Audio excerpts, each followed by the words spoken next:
उत्तर मध्यकाल जिसे हम रीतिकाल कहते हैं, जो सन 1700 से 1920 ईस्वी तक था। उत्तर मध्यकाल जिसे हम रीतिकाल कहते हैं, सन 1700 से 1920 ईस्वी तक था। रीतिकाल का वर्गीकरण हम किस तरह से करते हैं? तीन भागों: रीति सिद्ध काव्य धारा, रीतिबद्ध काव्य धारा, रीति मुक्त काव्य धारा। तो रीति सिद्ध काव्य धारा, रीतिबद्ध काव्य धारा, रीति मुक्त काव्य धारा। रीतिबद्ध काव्य धारा के कवि कौन है? बिहारी जी। वो रीति सिद्ध काव्य धारा सिद्ध के बिहारी जी। सिद्धि क्यों नहीं मिलती है? बिहारी लोगों को सिद्धि मिलती है, तो रीति सिद्ध के कौन है? बिहारी जी। और रीतिबद्ध के कौन है? तो चिंतामणि। मणिबद्ध होते हैं, दास बंद होते हैं, और मति बंद होती है, और पति बंद होते हैं। तो चिंतामणि रतिबद्ध काव्य धारा कौन है? चिंतामणि, केशवदास, मोतीराम, सेनापति और देव। रीतिबद्ध काव्य धारा के कवि कौन कौन है? चिंतामणि, केशवदास, मोतीराम, सेनापति और देव। और रीति मुक्त काव्य धारा के कवि कौन है? घनानंद, आलम, बोध, ठाकुर आदि।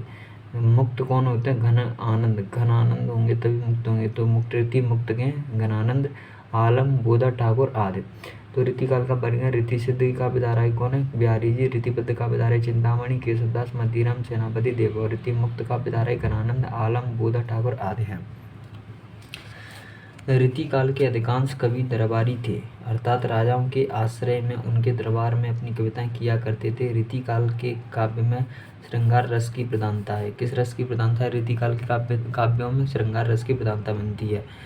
रीतिकाल के अधिकांश कवि दरबारी थे, अर्थात राजाओं के आश्रय में उनके राज्य दरबार में अपनी कविताएं किया करते थे। रीतिकाल के काव्य में श्रृंगार रस की प्रधानता रहती है।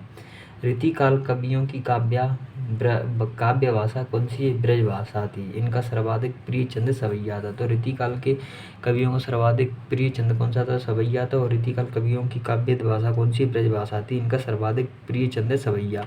रीतिकाल के प्रमुख कवि एवं उनके दरबारी कवियों से संबंधित रीतिकाल के प्रमुख कवि एवं उनसे संबंधित दरबार। तो बिहारी जी किस दरबार में रहे? तो अजमेर और आमेर दरबार में रहे थे। बिहारी जी अजमेर और आमेर में रहे थे, और चिंतामणि नागपुर दरबार में रहे हैं, और केशवदास जी ओरछा दरबार में रहे हैं। भूषण जी पन्ना दरबार में रहे हैं। भिखारी दास जी प्रतापगढ़ अवध दरबार में रहे हैं, और बोधा जी पन्ना दरबार में रहे हैं, और कुलपति मिश्र जयपुर दरबार में रहे हैं, और देव पिहानी दरबार में रहे हैं, और मोतीराम बूंदी दरबार में रहे हैं, रघुनाथ काशी दरबार में रहे हैं। तो बिहारी किस दरबार में रहे हैं? जयपुर या आमेर दरबार में। चिंतामणि रहे हैं नागपुर दरबार में। केशवदास जी रहे हैं ओरछा दरबार में। भूषण रहे हैं पन्ना दरबार में। भिखारी दास रहे हैं प्रतापगढ़ अवध दरबार में। बोधा रहे हैं पन्ना दरबार में। भूषण और बोधा दोनों पन्ना दरबार में रहे हैं, और कुलपति मिश्र जयपुर दरबार में। कुलपति मिश्र और बिहारी जी जयपुर दरबार में रहे हैं, और देव पिहानी दरबार में, मोतीराम बूंदी दरबार में, रघुनाथ काशी दरबार में रहे। रीतिकाल के नामकरण को लेकर विद्वान एक मत नहीं है।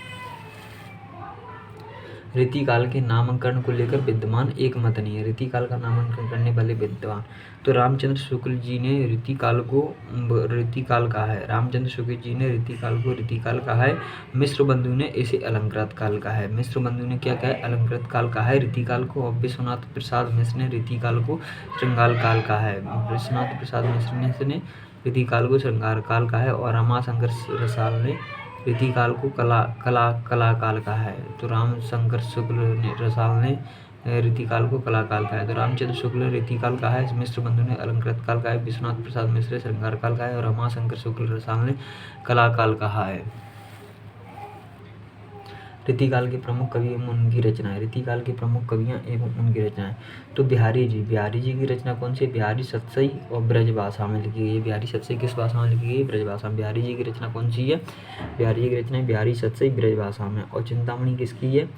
चिंतामणि की रचनाएं कवि कुल, कल्पतरु, श्रृंगार मंजरी, छंद विचार और रसविलास इनकी महत्वपूर्ण इम्पोर्टेंट और श्रृंगार मंजरी भी है। तो चिंतामणि की रचनाएं कवि कुल, कल्पतरु, श्रृंगार मंजरी और छंद विचार और रसविलास। मोतीराम की है ललित ललाम, रसराज, अलंकार और पंचासिका।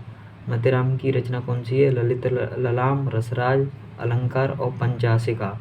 भिखारी दास की काव्य निर्णय, श्रृंगार निर्णय, रस सारांश, नामकोश, अमरकोश, चंदाड़व, पिंगल और शतरंज शतिका। भिखारी दास की रचनाएं काव्य निर्णय, श्रृंगार निर्णय, रस सारांश, नामकोश, अमरकोश, चंदारणम, पिंगल और शतरंज शतिका। जसवंत सिंह की कौन सी है? भाषा भूषण, प्रबोध, चंद्रोदय, अफरोज, सिद्धांत, आनंद विलास। जसवंत सिंह की रचना है भाषा भूषण और प्रबोध, चंद्रोदय, अफरोज, सिद्धांत, आनंद विलास। भूषण की है शिवराज भूषण, सेवा बावनी, छत्रसाल दशक। भूषण की रचना कौन सी है? शिवराज भूषण, सेवा बावनी, छत्रसाल दशक, यहाँ भूषण की रचना है।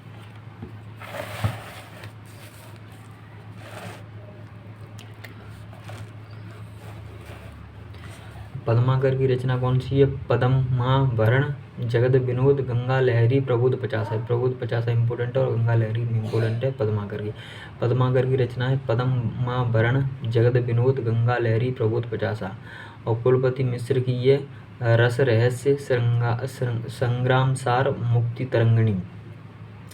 कुलपति मिश्र की रचना है रस रहस्य, संग्रामसार, मुक्ति तरंगिणी। केशवदास की रचना कौन सी? रामचंद्र का विज्ञान गीता और आध्यात्मिक ग्रंथ है विज्ञान गीता।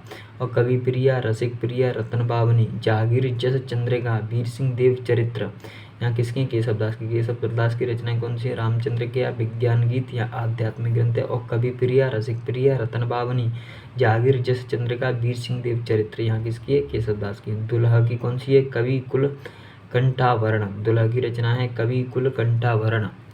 और बोधा की रचना है बिरहा वागीश इश्कनामा। बोधा की रचना कौन सी है? बिरहा वागीश इश्कनामा। घनानंद की रचना कौन सी है? सुजान हित प्रबंध, वियोग बेली, प्रीति प्रवास, इश्कलता, पदावली, सुजान सागर, घनानंद, कवित, सुजान शतक, सुंदर तिलक, कोसार, बिरह लीला। घनानंद की रचना कौन सी है? सुजान हित प्रबंध, वियोग बेली, प्रीति प्रवास, इश्कलता, पदावली, सुजान सागर, घनानंद, कवित, सुजान शतक, सुंदरी तिलक, कोकसागर और बिरह लीला, यहाँ किसकी है? घनानंद की है। देव किसकी रचना है? प्रेम तरंग। देव की रचना है प्रेम तरंग। भाव विलासा किसकी रचना है? देव की। भाव विलासा और रस विलासा देव की रचना है।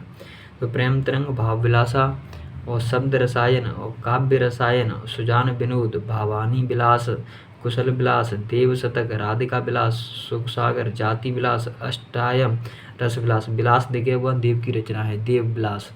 देव की रचना है प्रेम तरंग, भाव विलास, शब्द रसायन, काव्य रसायन, सुजान विनोद, भवानी विलास, कुशल विशाल, देव शतक, राधिका विलास, सुख सागर, जाति विलास, अष्टायम, रस विलास।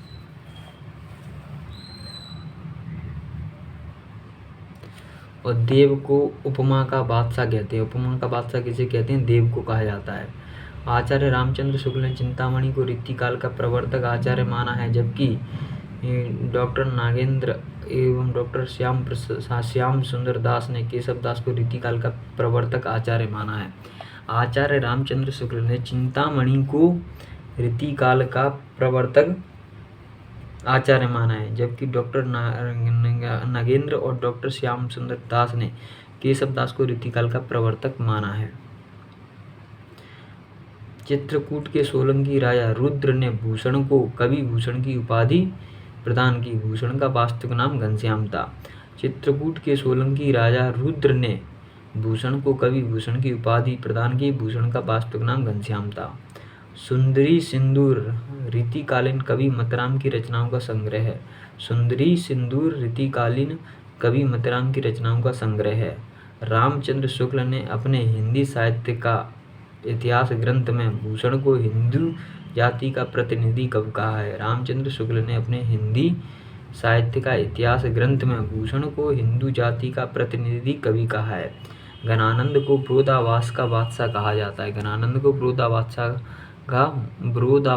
का बादशाह कहा जाता है। घनानंद की कृतियां हैं ब्रजभाषा में। घनानंद की कृतियां किसमें? ब्रजभाषा में। तो यहाँ पर हमारा रीतिकाल समाप्त होता है। नेक्स्ट क्लास में हम आधुनिक काल पढ़ेंगे। जय हिंद, जय भारत। अगर आपको क्लास अच्छी लगी तो चैनल को लाइक शेयर एवं सब्सक्राइब।